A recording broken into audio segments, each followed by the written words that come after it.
our support needed and our activation, motivation, inspiration for the development of fellow beings, it is not there. We should understand that all Indians, they are one social organism, and any persons, any form of human beings, totally, they are known as cosmic organism. Especially Indians, they have additional fervor. It is an additional spicy flavor and fervor that we should see that all Indians, wherever they are suffering, their benefit should be considered as a part of us and also their sufferings. But most of the people, they are not cultural sensitive, spiritual sensitive, religious sensitive, and national sensitivity is not there. Their affinity, you are celebrating a lot of NRI functions, if you see that, it is just nativity. It is just relativity. It is just a professional or trade bondage without considering the people, those who are trading with the suffering, suffocation and struggle. That is also a trade simultaneously happening as a parallel track in our country. That is not in the agenda of these people. So, we have to psychoanalytically pursue and visualize all of these things that I want to culminate and conclude this session. Point number 1 is development phobia. What is development phobia? Whenever somebody is provided with proper opportunities and resources, if they have hard labor, along with the competency and compatibility, and they work properly, they will develop. Unfortunately or fortunately, wherever Indians go, they develop. This development creates a phobia in the sons of the soil to create a very great status divide, which creates also a phobic retaliation in their mind to control, suppress, and totally cleanse the people. At the very, very, very vehement most side of retaliation, it happens. We should understand. We should treat them properly. They need counseling rather than collapse or combat. That we should understand. Development phobia. And second thing is population phobia. Whenever you admit a people, recently there is an European survey from countries like France, like even UK, the people, they are afraid of Muslim community and their population develop.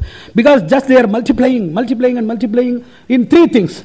One is in positions and influence, and second is in quantitative multiplication. Third thing is in utmost integrity and organized structure. These 3 things are the strengths. They have reported that it is something phobic to the nation about their own security. This has created, few people may be terrorists and a lot of people, they may be silent people or supporters people, but national-wide and international scenario-wide, it has created some sort of fear and aversion, you know that. So there is a population phobia. Third thing is fear about conversion and infiltration of their own culture. Few people, they are afraid of their own culture to be merged inside, and few countries, they are having ideological monopoly. Rigid, braced ideological monopoly, which they are afraid that these people will dismantle. So this fear of cultural fusion and cultural dilution, diversion and collapse, along with the fear of population explosion, where these people are considered as space fillers. Our sons of the soil are there, lakhs of people are there. Every migrant is occupying the space, political space, academic space, professional space, residential space, sharing the resources like land resources, natural resources, everything is considered to be a space filler or occupation status of their own indigenous community. So this can be balanced only by a solution which I am going to produce now in 2 minutes. So these 3 major things that has created lot of commotions into the mind, resulting in all of this problem. Unless this primeval status of the problem is ununderstood, solutions will be always interim, insufficient or inefficient in nature. First of all, we should understand, the political gambling was my subject. We should understand any of our shout, unless we change, regulate, we have 3 powers.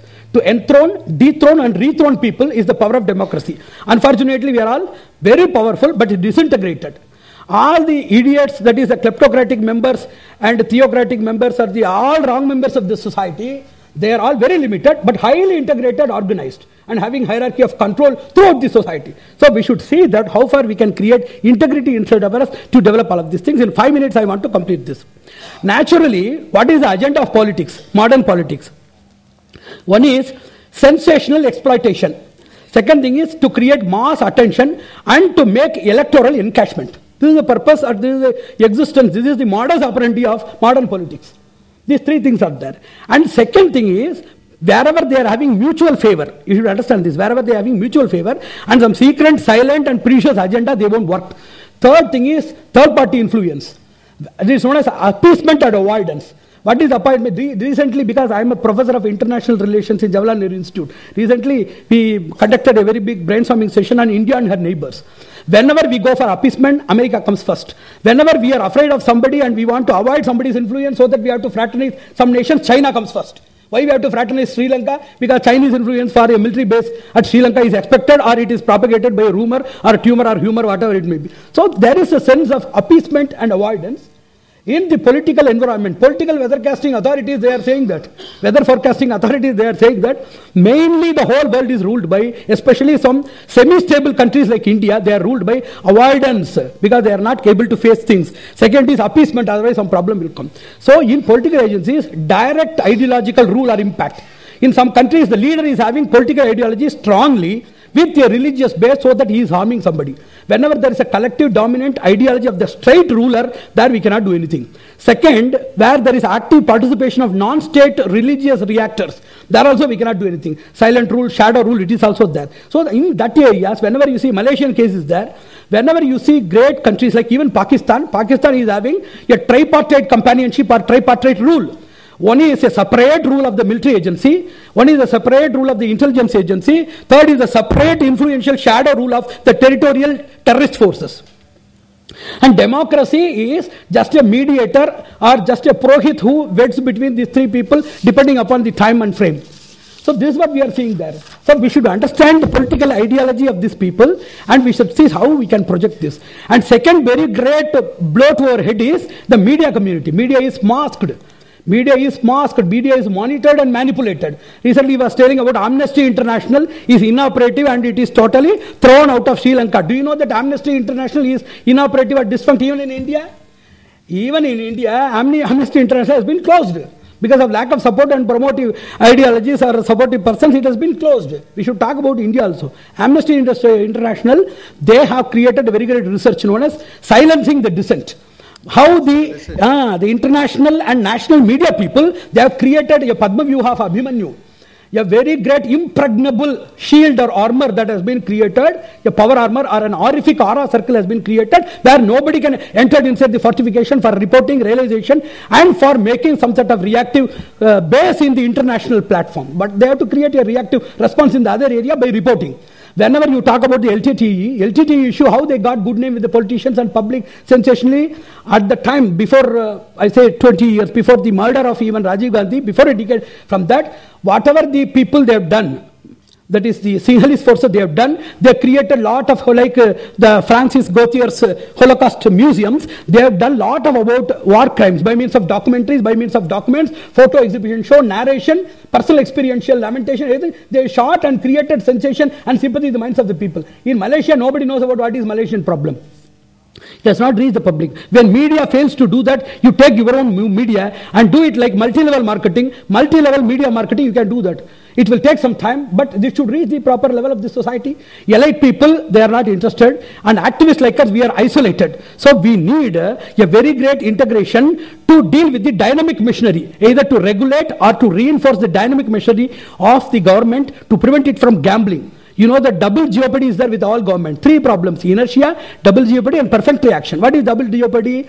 We receive all our petitions and we collect them and hand over to the government officials. Immediately they will cry, they will hug you, put you shawl and place everything.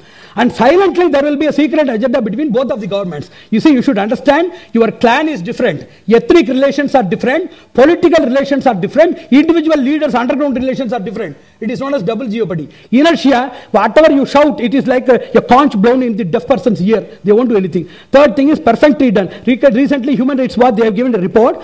When April 20, 2011, a very great report about this war crimes committed by, organized by the state-created violence, which creates a collateral damage, very punishable, inexcusable damage of killing thousands of people together. They have given a report. And the government has told that they will start a 5-member committee to investigate and to do enforcement. It has been considered by Human Rights Watch as a very great tactic for procrastination. It is known as perfunctory act. Immediately they will make a committee and they will collapse the committee, remake the committee, like that it will keep on going there. And it has no end. It is not a perfunctory action. So unless there is strong pressure, you know what pressure is required for your cooker to cook your rice. Same thing, if you want to cook your entity, if you want to cook your presentation, certainly it needs pressure, like pressure cooker. So final thing is, I have to give some proposals in 2 minutes and I will end this issue. Point number 1, we should understand about Indian identity. What is Indian identity? Indian identity is an unencashable feeling. It is an unencashable feeling.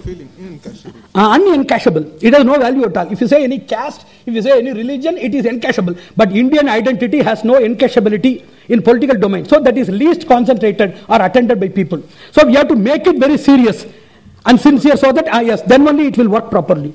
Indian identity deals with three people. Those who are residing in India but non-Indians, those who are residing in India, those who are Indian, those who are living outside. Apart from this, we used to call few people. Those who are not having Indian spirit, they are known as resident non-Indians, RNI. Like NRI, they are known as RNI, resident non-Indians. So we have to see that this identity has been given to proper people. We should see that this identity